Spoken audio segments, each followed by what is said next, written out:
You are an administrator. You know what is right, what is wrong. The public might not know it. Amount of work you do. You can never be right to 100% of the people. The lesson I learned in a hard way is to say no staunchly. UPSC तुमको अंदर से खा ही जाता है. You will become a खोखला literally. You will become hollow from inside. Stronger basics will give you very good results.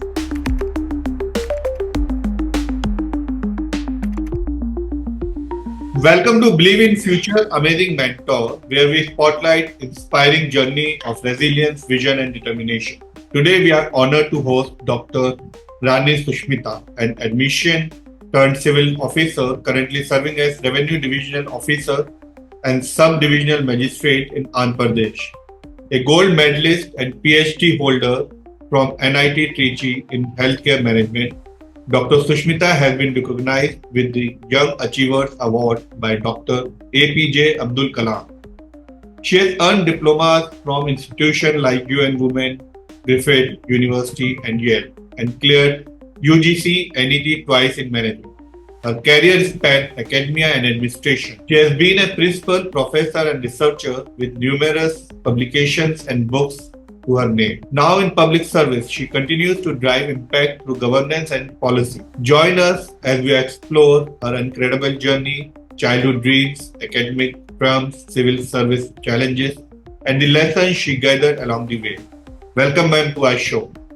Thank you, Gaurav, for such an elaborate introduction. Pleased and honored and humbled, and thank you for calling me here. My pleasure, ma'am. So we will dive into your childhood.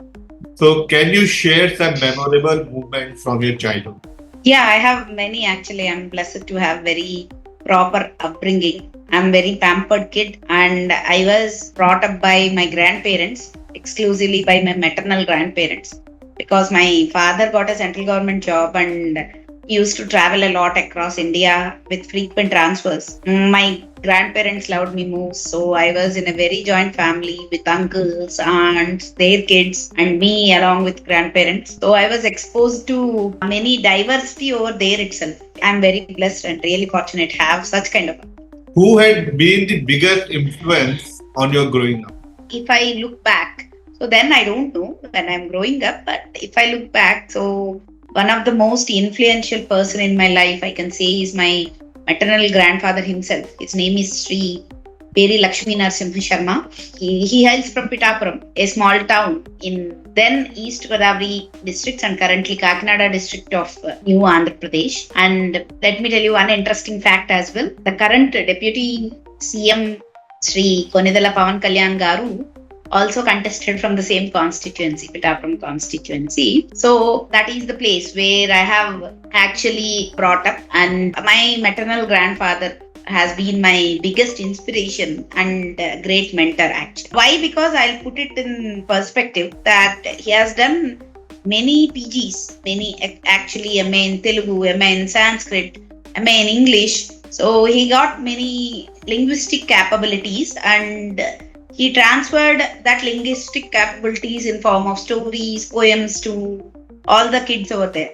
So in that way, I'm blessed, and he motivated me to the core. Like he observed that nuances of me or within me since childhood, and he used to encourage them.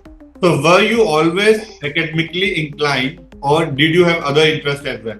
Yes, I am totally an academically inclined kid since childhood. So if you see, since day one till my rank 1 in state civil services, so I was always almost number 1 everywhere. Like I used to be very much academically inclined kid. All I do is study. If not books, or it will be stories. So either literature I used to read or it used to be academic books. So I can put it that way that I am totally an academic kid. So you told that your grandparent knows many languages. So how many languages do you know?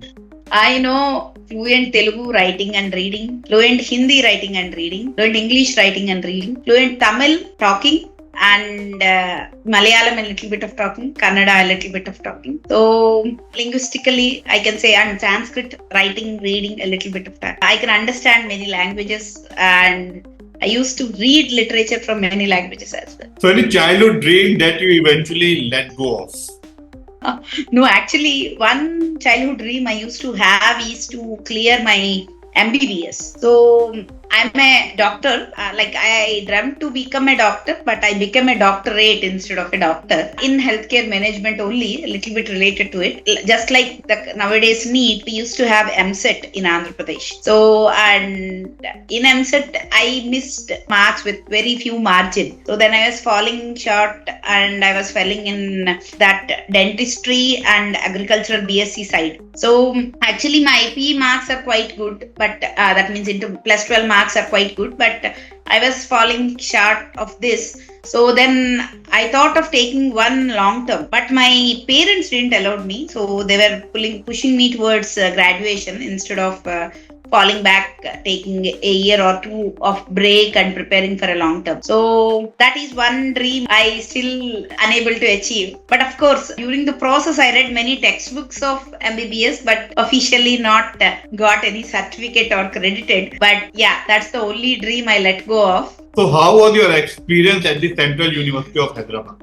University of Hyderabad mended me to the core. So I can say it is one of the unbelievable, one of the greatest universities, and now it is in the list of University of Eminence. Of course, it should be, because there were first ever I saw biggest central library ever with thousands of books, and there first I have been first hand experience of online libraries, research databases, which are quite common nowadays, but in those days, if you want to do a research, like I'm talking regarding 2008 and 10, the research databases availability is also quite low, and online getting them is quite challenging, and offline getting textbooks are also quite challenging. 2008 and 10, I think we are in the transition phase where Google started but not took its peak. So where Facebook is just coming up in India, we are still in our Orkut days. So just to put in public's perspective, that Facebook is very new then, and Orkut is still a happening thing then. So in that era, like where we need to get a textbook of a standard quality which would cost around 12 to 15,000. So only few libraries used to accommodate them, and one of them is Central Library, Hyderabad. So University of Library gave me wings, literally, I can say. So I've been, I have participated in and out everywhere. Like I've been to Youth Fest. So I prepared my UGC net very confidently from there, and I have cleared it, and I have applied to my PhD, and I got my PhD in because of the basics I had, strong basics I had with University of Hyderabad. And let me put you another perspective of University of Hyderabad, where, the teachers are also exemplary leaders. The current Dean of University of Hyderabad, Mr. GVRK Acharyalu Garu, or GVRK Acharyalu sir, and Mallikarjun sir, B. Rajashekar sir, Bellamkand Rajashekar sir, and Dr. Arun K. Tiwari, who is also the co-author of Wings of Fire along with A.P.J. Abdul Kalam sir. So he was also my direct teacher. I'm a student under him directly. So we have been exposed to such great leaders and such great teachers. So we have been molded by them. So I think that is one major step in my career as well. So any stories you would like to share from your university time? I still remember our golden days where we used to study in classroom itself, like our School of Management Studies, SMS, used to have these two programs, MBA in Healthcare Management and Hospital Management, as well as regular or general MBA. We used to have exams together. So we used to take exam. We used to read whole night, sleep over there on the bench itself for 2 to 3 hours to take early morning examination. And then we used to go and brush and get fresh. So overnight we used to be there. We used to read, used to finish our examinations and go back to hostels and get fresh. We never felt we are tired. It used to be such a challenging thing. And I still remember those golden days by sitting on the grass in front of the School of Management studying continuously for 8 to 10 hours to give our examination. Obviously, we came first there as well, but that holds a great place in our hearts. So from golden days to golden medal, you received a gold medal. What was the moment like for you? during my interview days, like before entering University of Hyderabad, I was interviewing many universities. So I was called upon for interview from 14 universities, including JNU, including University of Hyderabad, and including few other universities like Pune University for MBA Biotechnology, and some state universities like Andhra University, Nagarjuna University, Venkateswara University, SWIMS, Sri Venkateswara Institute of Medical Sciences. All these, like I've applied many courses across. So fortunately, I qualified many steps and I was called for interview at almost all these places. So while entering University of Hyderabad, I faced that aura. There was one board listed with gold medals in golden letters. So while entering, I thought, so there my name should be. So this is the place I really wanted it to be. And of course, I made that happen. And while receiving gold medal as well from Honorable Governor Dr. Narasimhan sir, so I felt one of my treasured moment till date, receiving a gold medal from Honorable Governor of Andhra Pradesh for my PG. So till date, I cherish that moment, and it is my beloved moment. Yeah. So how did your interest in healthcare and hospital management develop? I was into applied sciences because my grandfather, as I said, has played a great role in mentoring me. So my grandfather brainwashed me, saying that, if at all not pure sciences, go for applied sciences, allied sciences. Then I have taken my BSc in biotechnology, biochemistry and chemistry. And so I was very much interested in research and research orientation. So I was doing very well, quite well in graduation. Also, I had maximum percentage from my university. So once after graduation, so I was applying for MScs. Obviously, that is the way. You do your BSc, next step is your MSc. So I have applied to MSc as well as parallelly. Then MBA Healthcare and Hospital Management is one of the budding courses. So I applied there as well. And let me put you this information on the platform as well. Then Honorable President of India, Abdul Kalam sir, identified that there is a gap between administrators who are working in healthcare industry. So he himself developed and architectured the course of MBA Healthcare and Hospital Management at University of Hyderabad. He inaugurated the course, and then I got to know about the course and I applied for it. There will be an all India entrance for it, and I scored second over there. And I have sparked that interest because even though I got that, so as I'm an ardent follower of then our beloved president, so I really wanted that. I studied hard, and of course I cracked the entrance and I got the seat.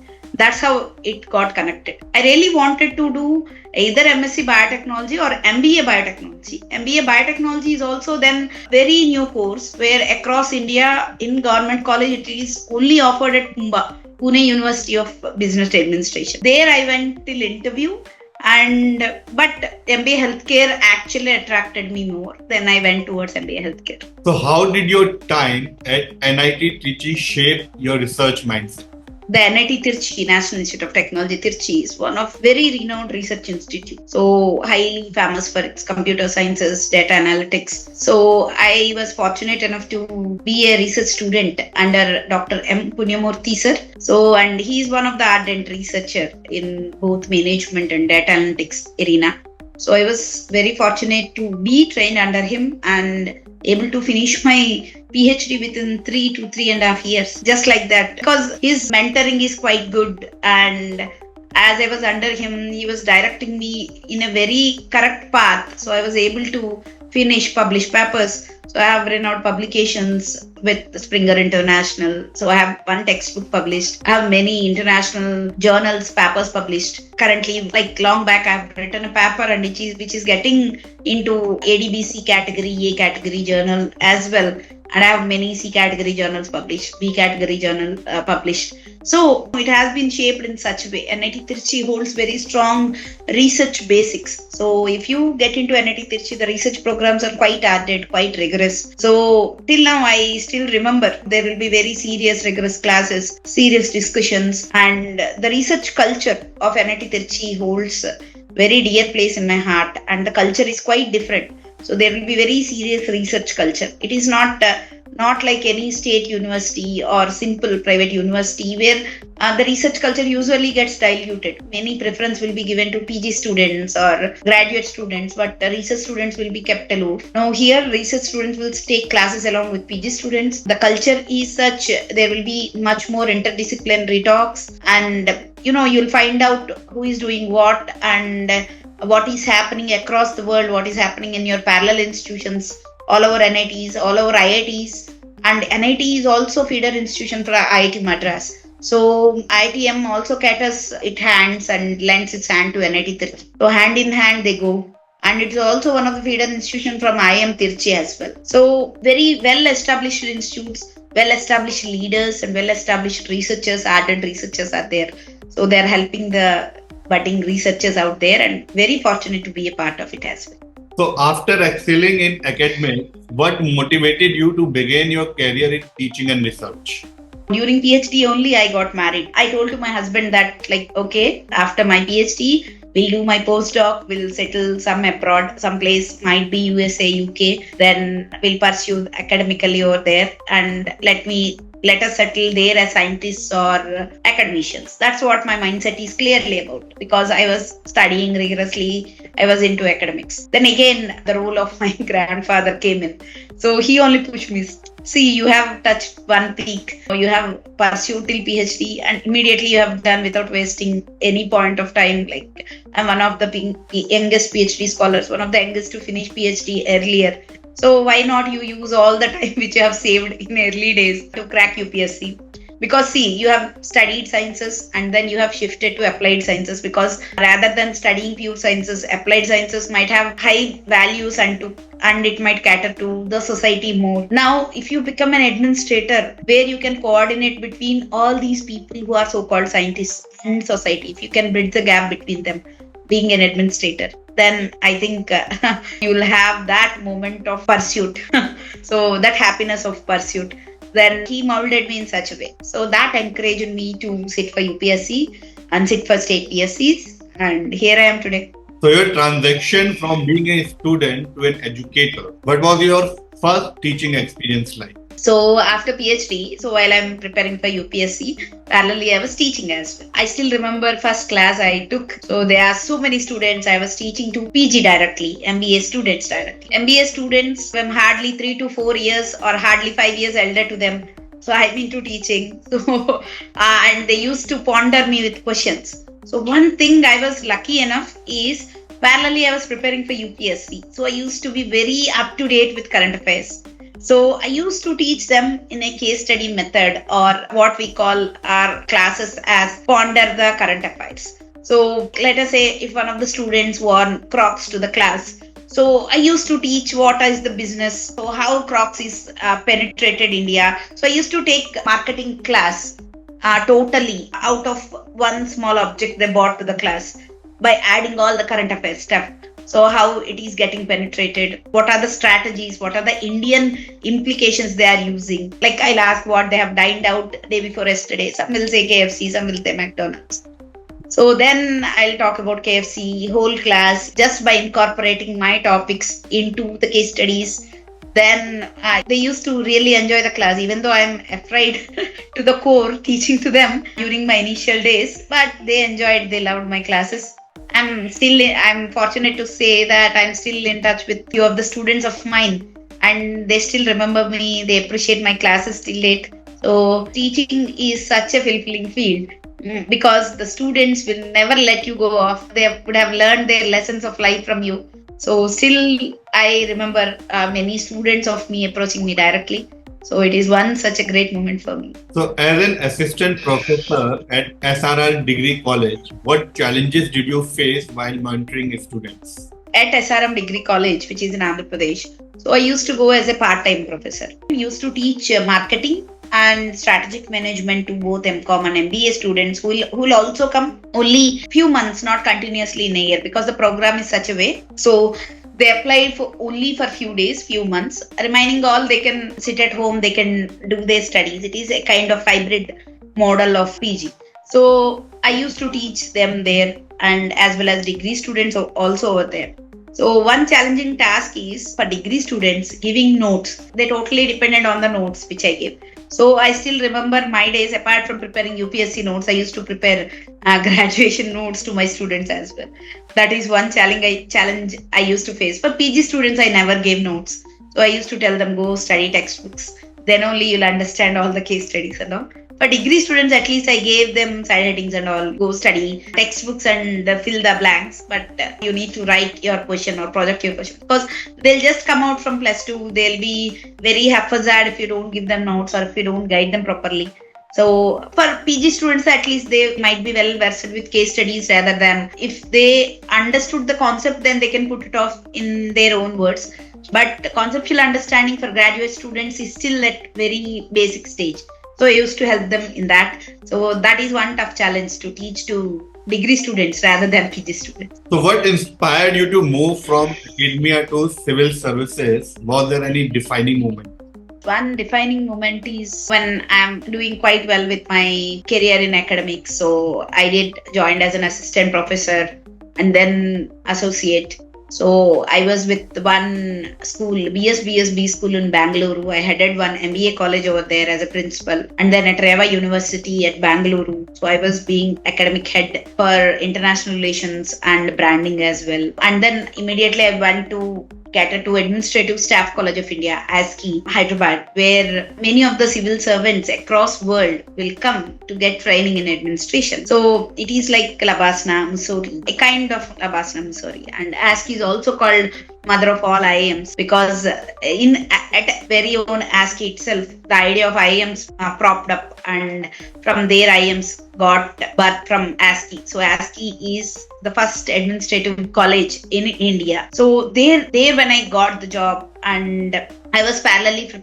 preparing for UPSC, then I understood here, if we are teaching the kids, like I'm very satisfied, as I told, teaching UGs, PGs and researchers as well. I used to have research scholars of my own. So I used to teach for PhD as well. But here we are educating few. The intern, definitely there will be multiple compound effect of it. So if we are educating one or two, so that intern will lead to educating 5 or 10. Obviously that is there. But if we go to civil services, there you can work from grassroots level and you can directly help them out rather than indirectly helping them out using your students who are at very greater positions. When that idea stuck in, so I was very much preparing for civil services. I really want to get into that. So here I am on one way aspiring to become professor. So I was at ASCI and I also want to go to some IIM to teach healthcare parallelly. So, but a defining moment is, instead of indirectly teaching them, indirectly catering to society, let me be direct, let me go to that ground root level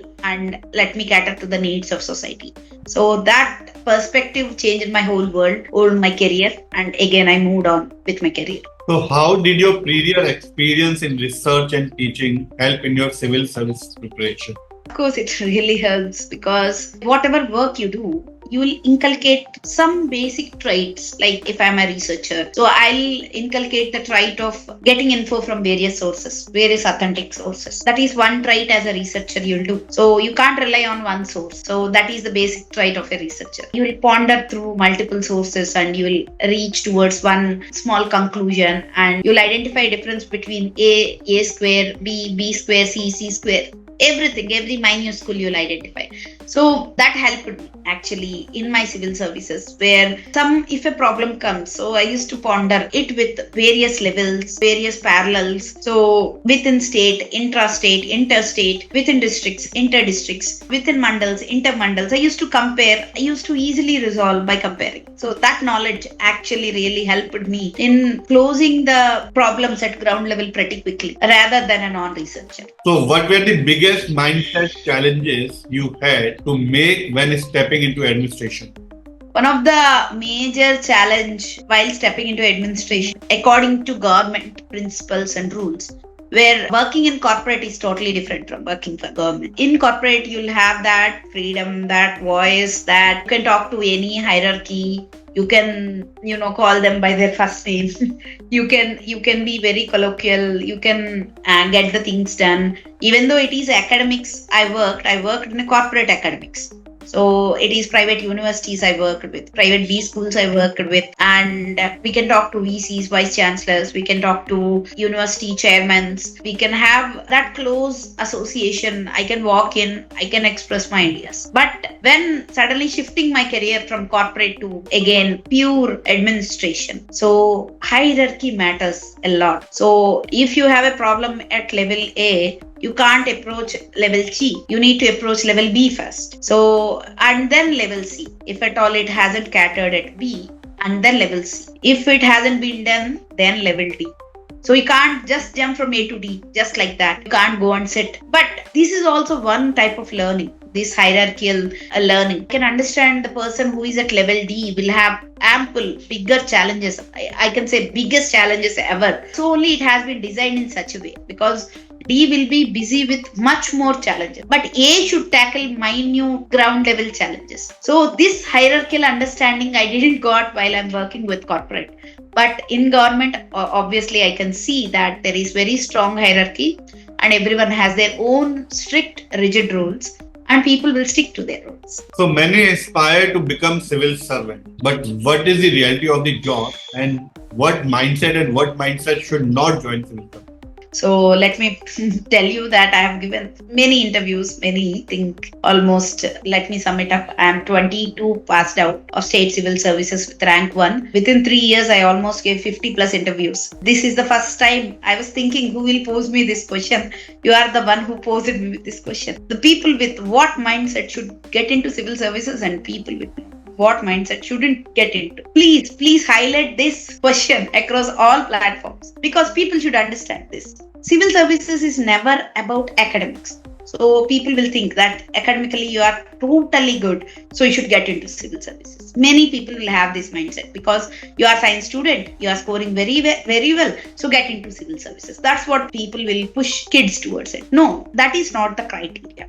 The criteria is 360-degree understanding of society. That is the criteria. So you should understand what happens in your society. So you should understand where is your tahsil or mandal level office at, and how people approach the office for. What are the various challenges faced at your village level? So it is very easy to write all these essays in books, but many people don't indulge that. And it's very easy to read the newspaper sports page or movie page or lifestyle page, but very tough to crack that editorial page and the front page. So if you can understand the challenges and the problems in editorial page, if you are a really thinker, let us say, I'm telling this to parents. Let us say your kid is thinking that I should use steel bottles from today because single-use plastics are very harmful to this earth. Please push him towards civil services, because he is very civic-sensed citizen.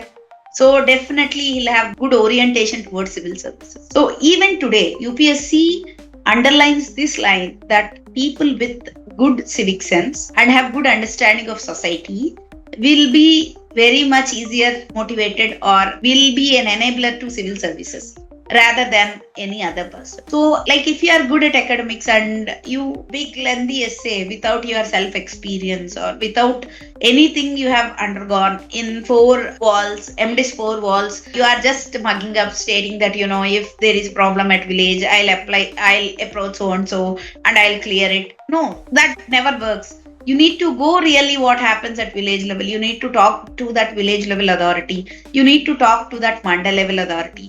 You need to get that thing sorted from your end. Then that kind of personality, if he is present at your home, please push him towards civil services. He'll be very easily able to crack that.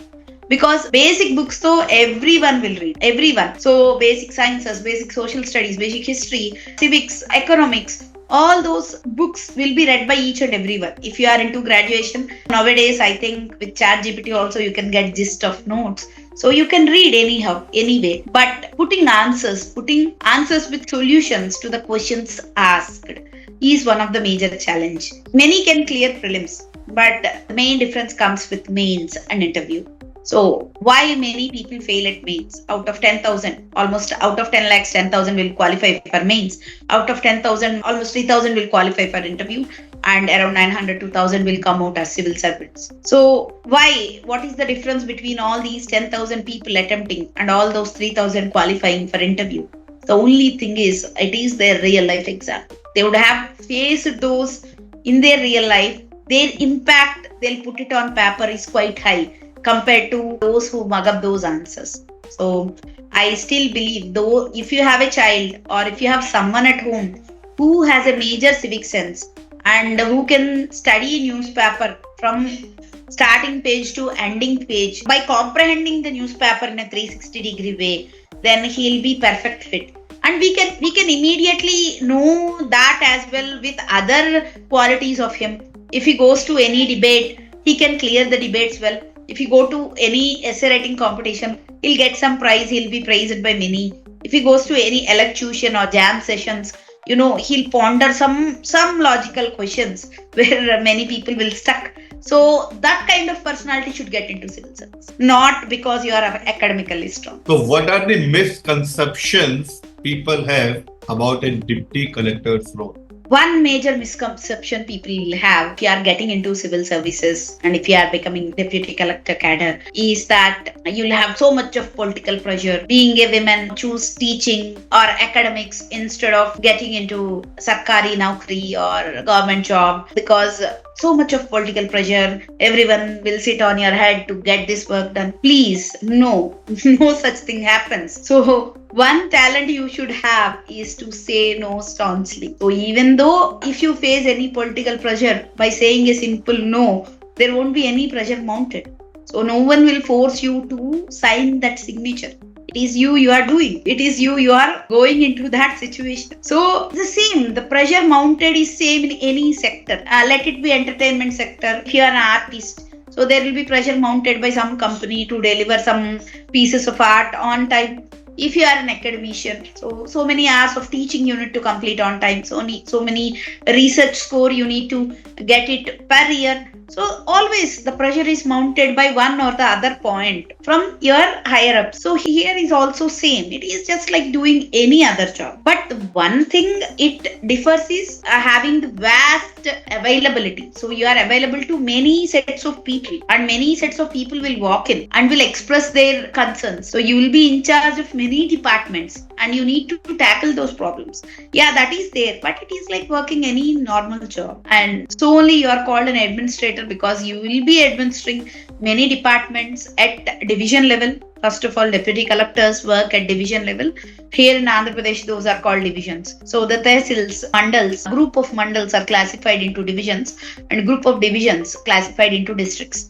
So deputy collector or Sub-Divisional Magistrate, we will be called. SDM is quite common across India. So we'll work as SDMs over here. Even though there is surmountable political pressure mounted, so being a woman, many households will say, please don't go into civil services because of this surmountable pressure. Become a teacher or an academician instead. Because I have seen both the sides of coins, I can staunchly say it is quite same. Just the thing is, you need to say a definitive no to many things. That's it. So what is a day in your life like? Usually in my office, it will start by around 10 exactly. So I'll start my day with opening tapal. Tapal means all the letters will get through the day. So if we read the letters, if we read the applications by the petitioners, then only we'll understand what is happening in my division or at mandals or at rural levels. So then I'll deploy that to various people who are under me at divisional level officers, that you need to get this done, get this done, get this done. In Andhra, we have these SLA, service level agreements. So if you have certain kind of task to finish, you have these many days of SLA. That means, let us say, there is a dispute between two agricultural land farmers. So then, because of some survey related issue, so then there is a SLA of 15 days. That means within 15 days, you will deploy one person. He'll go, he'll solve the problem, he'll come back, he'll get back to you with what is happening at ground level, and finally you will give your proceeding based on that. So within 15 days, everything will happen, trust me. But unfortunately, every elsewhere it happens that out of two parties, I can satisfy only one party, right? Another party always falls dissatisfied. That is why government institutions will bear the burden of being procrastinators or being non-compliers only because you will be able to satisfy only 50% of the people. Because if the problem arises, it will arouse between two people, and it is very tough to compromise both. So only one person will be compromised, and you will end up with always a satisfaction level of 50%. So my morning day starts with that, complying to all the applications or grievances I receive, just engaging that grievances to concerned officials.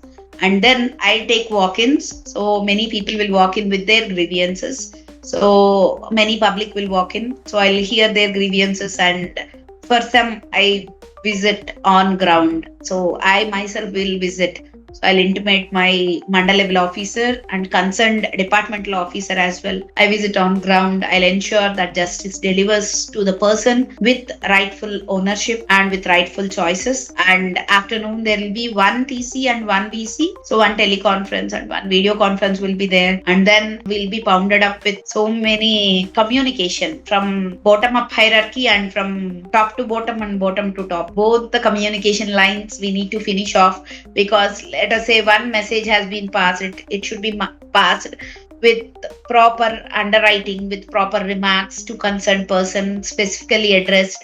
So entire that lineup I'll take care. Like today, what are the messages? It should be passed to my subordinates, my colleagues, and as well as my superordinates. So that I'll do. And I'll ensure a field visits to common governmental programs like midday meal program or any other newly launched program by the government. So I'll have one visit to that program as well in my division or in my mandal anywhere. That basically sums it up all. So that will be a day for me. So how do you balance administrative work with public expectations? The question itself is the answer here. So you can never match administration with public expectation. You are an administrator. You know what is right, what is wrong. The public might not know it, obviously.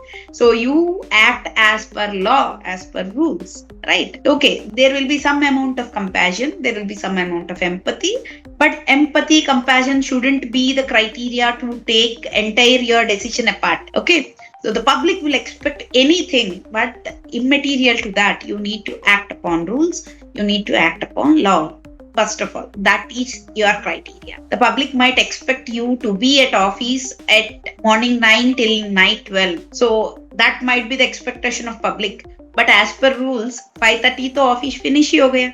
So after 5:30, it is up to your work, your wish, your will. So if you want to prolong the work till 7 or 8, you can stay. Or if you want to do that work for tomorrow, it's up to you. So never cater or never depend on public expectation. So if you stick to your work, and I strongly believe, even my current mentor or my current collector, she is also women from varied background. So she also believes that she mentors us all in such a way that it is not the administrator to be seen, it is the administration which should be seen to public. So public should expect from the deeds you are doing, not from you actually. So you should be very prompt in attending their grievances. You should be very prompt in clearing their grievances. Once they are grievance free, then they'll be very happy, they'll be very satisfied. That is quite important than you appearing in public, you going and seen everywhere, you just taking main line. No. Your subordinates also can go, your subordinate departmental people also can go. At the end, one person should be grievance free by hook or crook. What might be the machinery and men you'll use? So at the end, if public is grievance free, then that is what is the ultimate aim of any administrator. So I can say that your administration should be visible rather you being visible to people. So with that, I can say that public will expect us to be visible more, but our administration should be visible. So where do you see the biggest impact of your work? The biggest impact of work currently in Andhra Pradesh, I can say, is resurvey. Pre-British era, our lands are surveyed.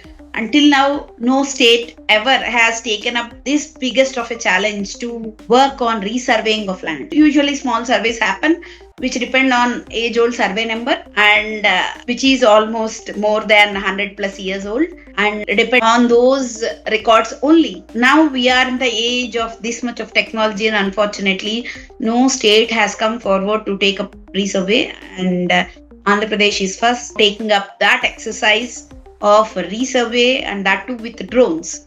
So in that, I'm very proud to say, like we administrators across Andhra are very proud to say that we are being part of that resurvey, which is going to be one humongous task, obviously, but we have taken it up anyhow. So that is going to be one of the biggest challenge for us, like where if a farmer has been told that this is your land, this is your land, this is your land for 100 plus years, and while resurveying, so there might be old methods of survey and new methods of survey.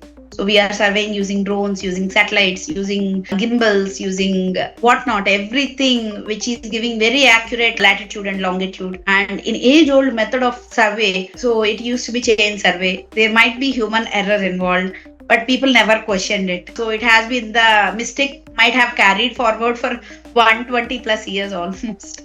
And no one even bothered to question. So now if we are telling that this is not correct, this might be the correct way, the farmer might not be satisfied, because what he heard from his forefathers is this is his bit of land which is equal to this much of extent, let us say 10 cents of extent. If we say as per latitude and longitude, now it is 9 cents, farmer will not be ready to accept it. So but still we are able to convince many of the farmers, we are able to make them understand at ground level that this is one of the new technique, and using very advanced tools we are doing. So there might not be any problem for you in the future. So the land extent is same because the bunds will be same, but you have been told on your papers it might be 10 cents. Now as per resurvey or the new data, or as per very accurate data, it might be 9 cents. So you might lose that 1 cent or 1.5 cent on land, but on paper it is again 10 cents. So we are facing this as one of the biggest challenges in Andhra right now, because all the SDMs are part of revenue department initially. I am from revenue department, working in revenue department as well. So both survey department and revenue department will go hand in hand, and we are the ones who will decide titles and will survey the lands. So these two departments are facing one of the major push of grievances. And apart from that, government of Andhra Pradesh is also taking up Gram Sabhas. So we were able to address every village across Andhra with a Gram Sabha. And let me tell you that we have done that already. And we went to villages, being an administrators or officers. Everyone are at villages. Every day we have taken up one single village. And we have done it till completion of every last village or every last habitation. And we piled up the grievances. So what are the grievances they are facing at ground level? If they are very small, which can be redressed in a day, so we redress it then and there itself, at on spot, at village level. And then we have taken up those who will take longer periods of time to our offices. We worked on it, we have provided the solutions. So, and we are still providing. So those are resurvey Grama Sabhas, we named it as. And apart from that, we have involved every kind of service oriented person or every kind of department which will deliver or which will cater services to village in that Gram Sabha. And we ensured that all the people at village, especially the farmers, the native artisans, should stay put without any grievance at their end. So that is one of the major challenge as well, because to make villages grievance free. So just imagine how tough of a job it is. And that is the ideal case, no? That is the ideal case. We should make every village grievance free. That is the ideal administration. So we are on that task right now. So that resurvey and this grievance redressal at village level without a single grievance to be pending are the two major tasks we are up to. Yeah. So how did receiving the Young Achievers Award from Dr. A.P.J. Abdul Kalam influenced your journey? So again, coming to my life part, which is one surreal moment for me in my life. A.P.J. Abdul Kalam sir is the one who inaugurated the course MBA Healthcare and Hospital Management at University of Hyderabad. So he put up an award as well for top doers over there. So that means those who get highest percentage in MBA they'll receive Young Achievers Award. So after completion of first year, so I am the one with highest CGPA 9.1. So I have received Youngest Achievers Award from Sri Abdul Kalam sir, and it was one surreal moment for me indeed. So, what was your first major challenge as a civil officer? One major challenge I faced is elections, general elections. Just I have passed out from training and immediately pushed towards general elections. So one humongous task in Andhra Pradesh, but we have been trained well, and being RO returning officer to one constituency and managing every task in and out is one major challenge. But seeing elections as an outsider is totally different, and seeing elections as an insider has its charm. So we know what is going on inside. We know how tough it is to deal with small nuances that people expect. So every end we need to meet. There should be zero room for error. There should be zero room for error, literally. And how many trainings it will take, how many people involved in catering to return one public servant to parliament or to assembly.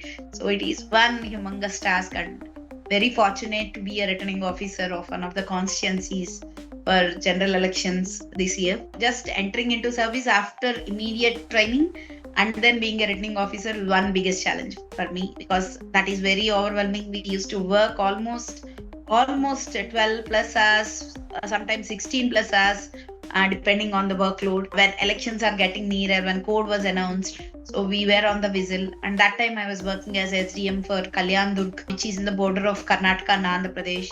So we have that border issues where in Karnataka the elections were scheduled at a much later date. In Andhra it is scheduled at earlier date in first phase itself. So then we should be very thorough. There are almost 9 checkposts in that border. So we were very vigilant that the election should happen on time without any grievances, without any complaints, and without any violence especially. And we made that happen. So, what was the toughest decision you had to make in your career?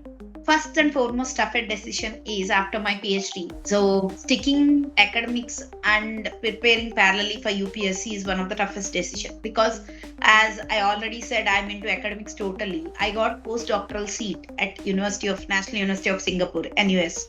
So I can fly away with one ticket, just one ticket in hand.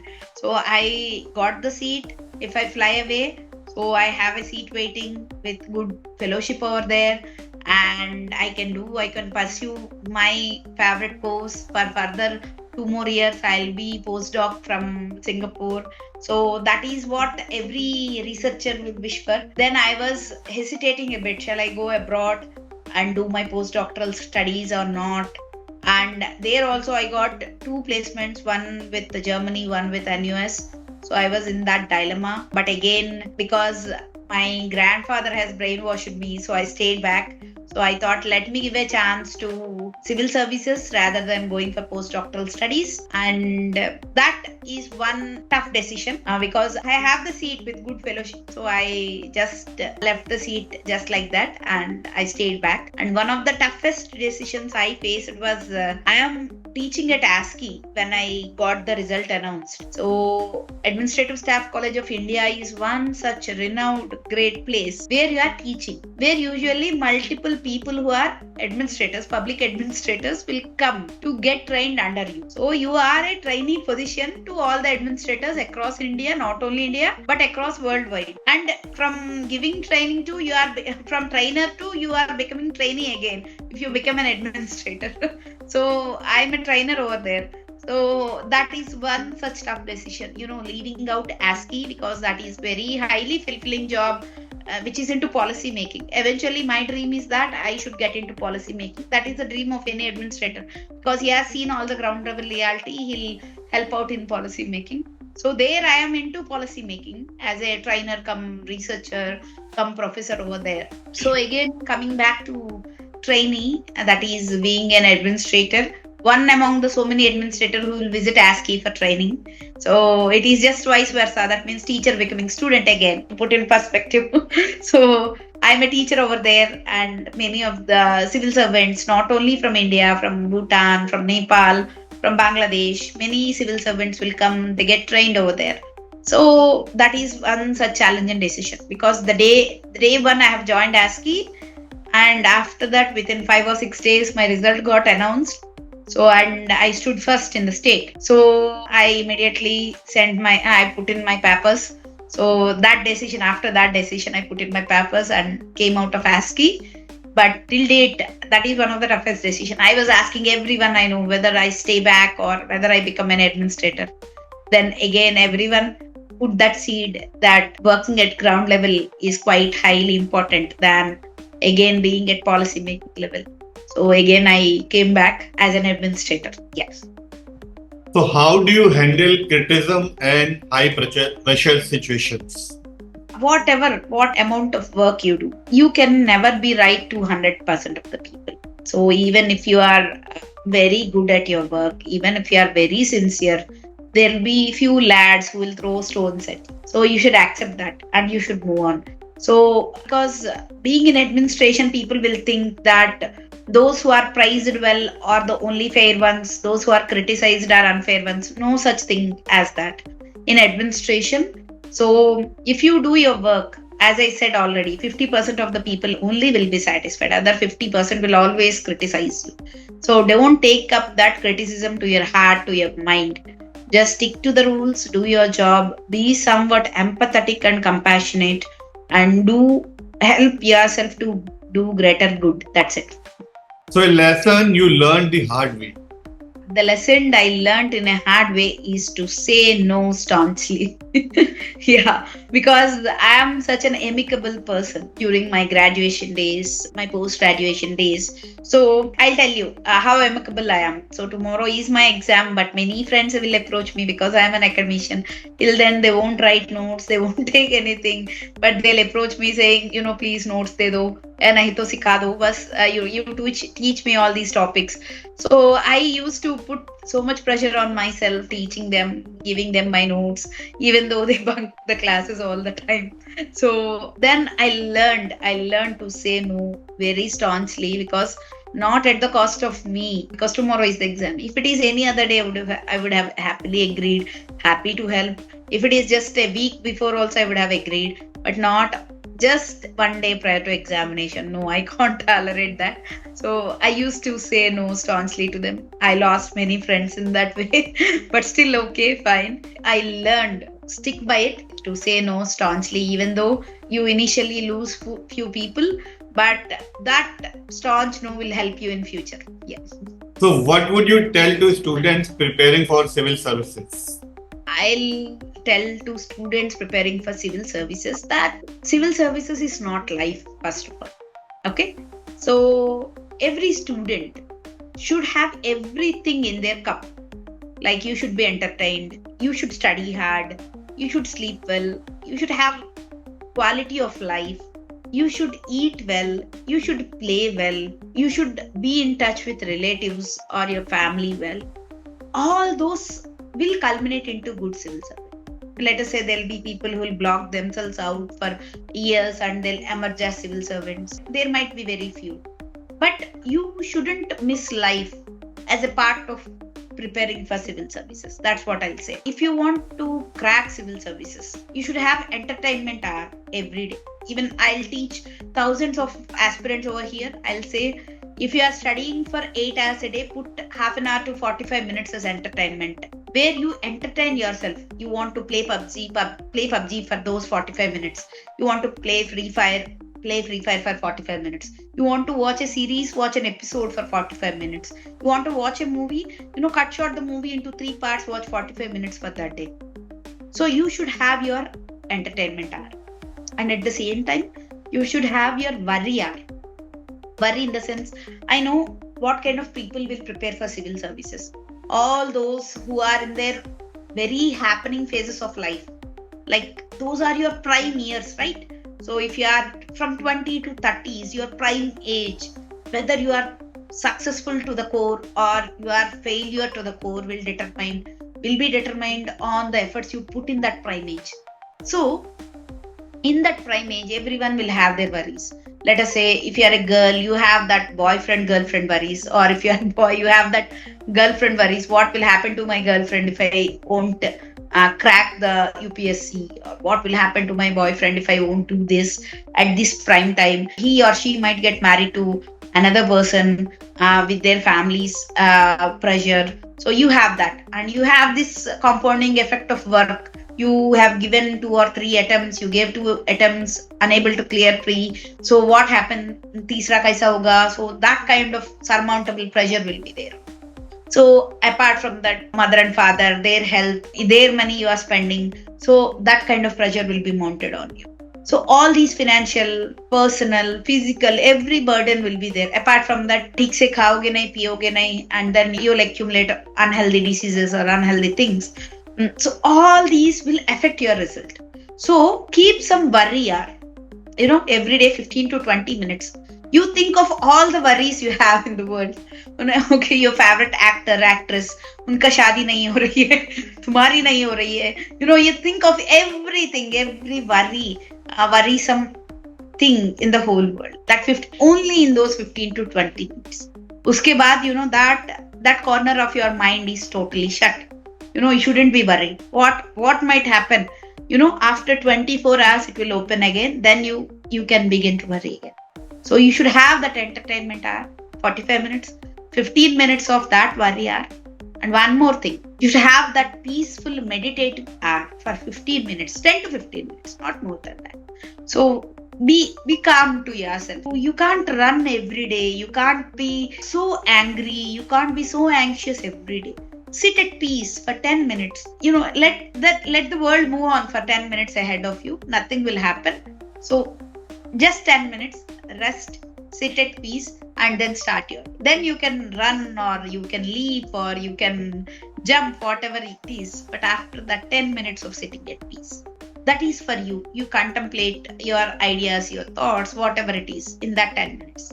So with this 3, and apart from this 3, you should take very short breaks between your preparation. So if you are a full-time aspirant, so I can suggest you 8 to 9 hours of study per day is mandatory, because you are not doing any work. So if you are a part-time student, like you are having a job, but still you are preparing for UPSC, just like me or something. So then you need to give at least 5 hours a day, 4 to 5 hours, 3 solid hours after work, like morning 1.5 hour, evening 1.5 hour, in between 2 to 3 hours of current affairs reading or revision during your commute, or in office hours you need to give another 4 to 5 hours. And 4 to 5 hours in the sense net hours you need to give. See, many people will think that if you sit in front of a table for 10 hours, that will be study hours. No, if you sit in front of table for 10 hours, your study hours might be 6 or 6.5. That's it. Because your mind will wander. If you stand up for some restroom and come back and sit again, that will be again half an hour of waste. And your friend will call for some chai sutta, then also you'll go, and that will amount up to another 30 to 45 minutes. So all these you need to minus. You correctly calculate how much of net hours you are studying. So those net hours should be 8 to 9 for regular aspirant. That means those who are only aspirants without doing any job, and those who are doing job or with alter careers or part-time careers. So then they should give around 4 to 5 net hours. Yeah. So how should one stay motivated during the UPSC or APPSC journey? Staying motivation is such a key. So first of all, don't enter into UPSC because to show off, or just because, as I already told, you are good at academics, don't enter into it. Or just because it is pressurized from the family or from the friends or from peers, don't enter it. So enter it your own will, and just understand the success ratio of it. Before entering only, understand the success ratio. The success ratio is very, very minute. If you take top 10, one of the toughest examinations across the world, UPSC stands in top 3. So IIT JEE, UPSC stand in top 3, third toughest examinations across the whole world. It is very easier to get a seat in Harvard than to crack UPSC, or than to crack any state PSC in that way. So just understand the ratio of success. So don't underestimate the entire peer group. So there will be people who will be studying, who will be putting 100% of efforts. So don't underestimate your competition. The competition is tough. The competition is toughest, in fact, now. So, and you need to race as per the competition. So, in order to do that, so one thing every student should plan is they should have plan B. They should have plan B. While preparing for UPSC, if you are only aspirant, then I'll ask you, I'll actually pray you, please do some certification courses parallelly related to your graduation or related to your post graduation. You can do from IITs, IIMs, central universities, state universities, or from very good universities across India, across the world. You got so many platforms nowadays which will cater. All those will help you to get certified at some places. That will show you that you haven't lost basics of what you have given 3 or 4 years of your life as a graduate. Okay, so do that certification courses. Have a plan B. Keep in mind, only if you will qualify. Everyone are like you. Everyone will study the same textbooks. The standard Lakshmikant is same for polity for everyone to read and to revise. And standard history book is same for everyone to read and revise. So why only few will qualify? Everyone are reading the same. It is because of toughest competition and your personal experience added to your answers and your orientation towards that job. So sometimes you are not that prepared to sit in that post, even though you think you are prepared. In that position, what you need to do, you should have a plan. So how you will plan your plan B? So first of all, apart from UPSC gives state PSCs, but one disadvantage with state PSC is they won't come on time. Usually it will be every 3 years once or 5 years once. So apart from that, other UPSC exams you can plan. If you are engineer, you can plan Indian Engineering Services or IFS, you can plan. So all these UPSC services, other examinations you can plan.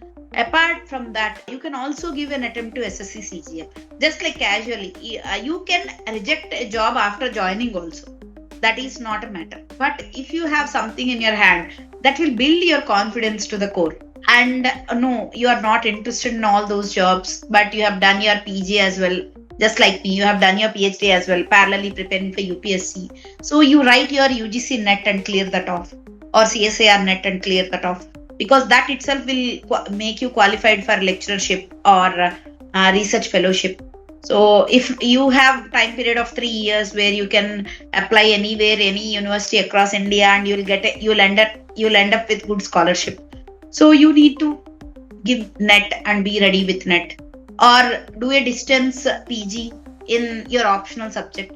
Let us say you have taken sociology as optional. Do MA sociology from some university parallelly. Don't waste your time, sticking to UPSC alone. So you should have your plan B planned very well in advance. Then you need to work simultaneously for it. You need to give 80% to UPSC, 20% to plan B every day. Then at the end, let us assume you should qualify. I'm praying that every one of you should qualify, but that won't be the case. Hardly 1%, not even 1%. It is less than 1% will qualify. So if you fall into that, very great. So well of you. You are lucky. You are hardworking. Your prayers have been heard. But if you are not in that 1%, just imagine you are in that 2%. That means you missed your rank with 2 or 3 marks after giving an interview. You need to repeat that 1.5 year cycle again. So there won't be any excuse at any point. So you just imagine where your self-esteem stands. So you are in your prime years of 20 to 30 and you are failing at multiple attempts. Your self-esteem will go from here to here within one year.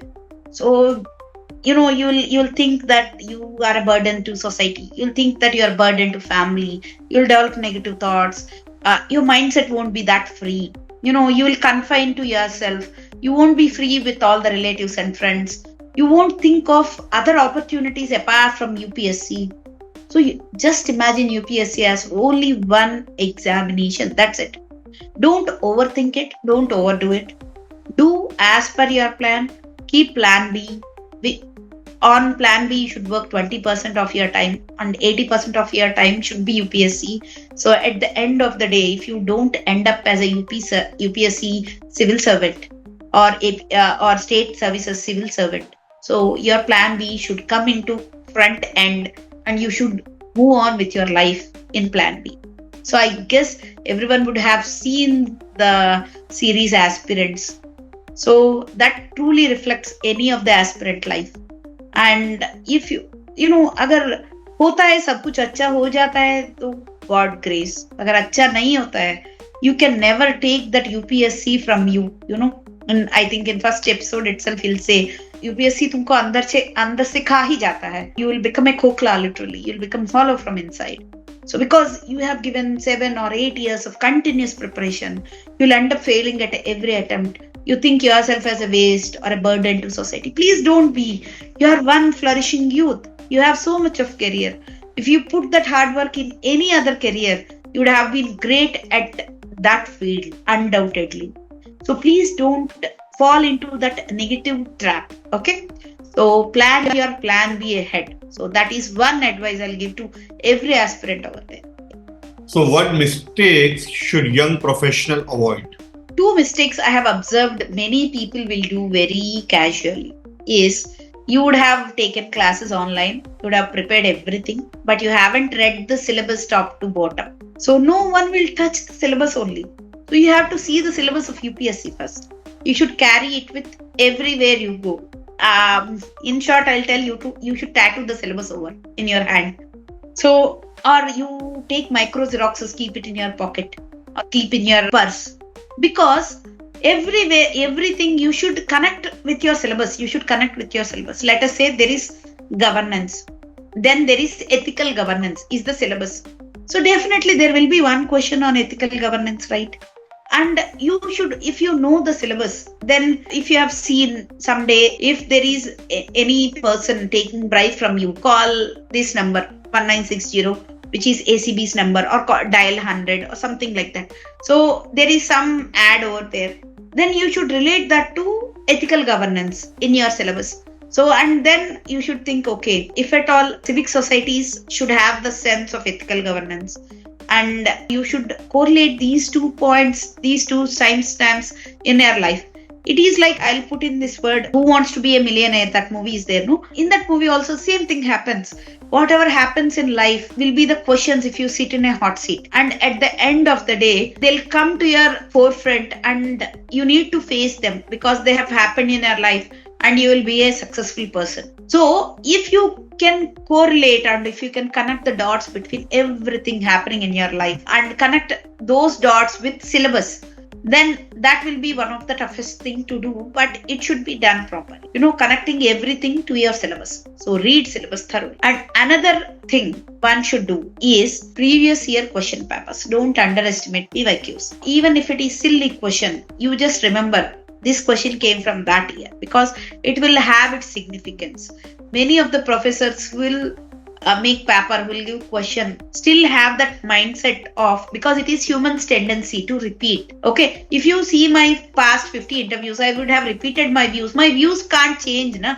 It will be same. The way of conveying my views would have changed in every interview to interview depending on the question. So the same happens with an academician, because I am an academician. I can tell you, I am a principal, I am a professor. So many of the professors will develop question papers. So I can say that if they have given one question at one point of time, it is their tendency to repeat in some form or the other. So you should be thorough with your PYQs, previous year questions, and undoubtedly you will get similarity of 10 to 20%. So please don't underestimate PYQs and don't underestimate syllabus as well. If you are thorough with these two, and if you can contemplate and connect the dots of whatever you are reading, whatever is happening in your life with these two, then you'll have that proper coordination and eventually you'll be best. These are the 2 advices I want to give it to aspirants. Or I'll add in one more. Is revision, multiple revisions. You should revise more. Stick to one source, revise more. Even if it is very lame source, stick to it and revise more. Stronger basics will give you very good results. Yeah, these are the 3 words I want to give. Yeah. So now we will start a rapid round. Yeah, please. Tea or coffee? Coffee. Early bird or night owl? Night owl. Favorite book that shaped your thinking? Around the World in 80 Days by Jules Verne. How to Win Friends and Influence People by Carnegie. Yeah. One word that describes you the best? Jovial. Mountain or beaches? Beaches. One superpower you wish you had? Oh, to fly to any destination if I wish for. So there is one character in Hindu mythology called Pravarakya. He used to fly to any place he wishes. So just like him, I want to just close my eyes and fly to any of the place I wish for. Yeah. The place on your travel bucket list? Oh, it is Northeast, especially Meghalaya in India. Outside of India, it is Singapore and Switzerland. Yeah. A movie you can watch anytime? Oh, it is, if it is Telugu, if I want to say, then it is RRR, Bahubali, and Nuvu Naku Nachav by one of the famous director Rajamouli and one more famous director Trivikram Srinivas Garu, Rajamouli Garu. And if it is Hindi, Sholay. Your go-to stress booster? I am an ardent reader, so I actually read so much of fiction. So currently I'm reading Perumal Murugan. Actually, I've completed Perumal Murugan's book today. Amma by Perumal Murugan or Mother by Perumal Murugan is one of my favorite. And any point of time, if I open a book, that will be stress busting for me. And I'll also paint. I'll also write. So all these are stress busters. The best compliment you have ever received? The best compliment I have ever received. So I'll be very overwhelmed, very happy if someone calls me bookworm. So will you die in books? So I'll be happy to. I want to die in my book someday. So even till day, if anyone calls me, so you want an outing or you want to read a book, I'll always prefer reading a book than going out. So yeah, the best compliment I received is book dragon, not bookworm, book file, book dragon. People used to call me book dragon. So if you could have dinner with an historical figure, who would that be? So I love Bhagat Singh a lot. He is a bibliophile as well. He has read so many literature in Hindi, in Urdu, in Punjabi, in English. He has read a lot during his 2 years of jail sentence. So he has read, I think the entire list has been maintained by the jail library itself. So I would have interviewed him. I would have talked with him. I just want to know his perspective and how he switched his schools of thought during his 2 years of tenure and pre-jail era and post-jail era, how he has switched his schools of thought and what impounded him to switch his schools of thought. So I really want to know him deeper. Yes. So one thing people often misunderstand about you? That I am very easy to convince. So because I'll seem jovial, people will think that I'm very easy to convince, but I'm not. So what's that one thing that is always on your desk?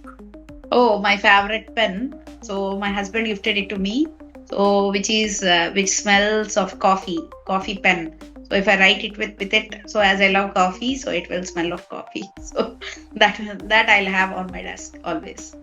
So your guilty pleasure snack? Yeah, so my guilty pleasure is watching series or reading a nice book after midnight with one warm bowl of soup or Maggie or coffee. So usually I'll be very active during this time, like after midnight or something, if I continuously work.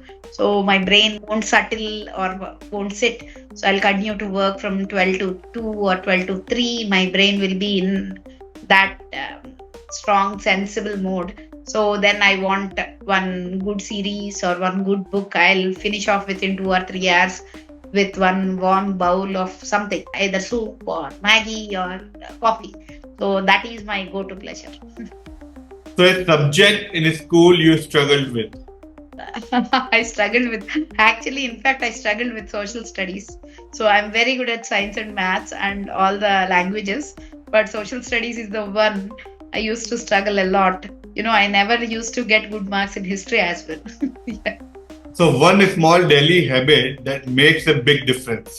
I am habituating myself to be fit because I am actually getting myself into that fit mode. That is my dream, actually my goal in coming years, year or two, to get into that athletic mode. So, which I'm struggling. I'm an obese kid because I love all the cozy corners. I love sleeping, just reading and eating a lot. So, I'm changing myself. So now I want to get fitter, a fit version of myself. Yeah, that is the daily habit I'm inculcating right now to become fit. Yes. So at last, my last question, what is that one line that defines you? Hardworking plus luck is equal to success. So Dr. Rani Susmitha's journey is a testament of perseverance, knowledge and power of service. From research to administration, she has embraced each role with dedication. Her insight today have not only been inspiring but also incredibly valuable for anyone looking to make a meaningful impact. Thank you, Dr. Rani Susmitha, for sharing your experience with us. To our listeners, remember, believe in future, believe in hard work, and above all, believe in the future. Until next time. Thank you very much, ma'am, for your time. Thank you, Gaurav, for calling me on the platform, for making me heard to all the aspirants, even if it is helpful for one across whole country. So I'll be glad. Thank you so much again. My pleasure, ma'am.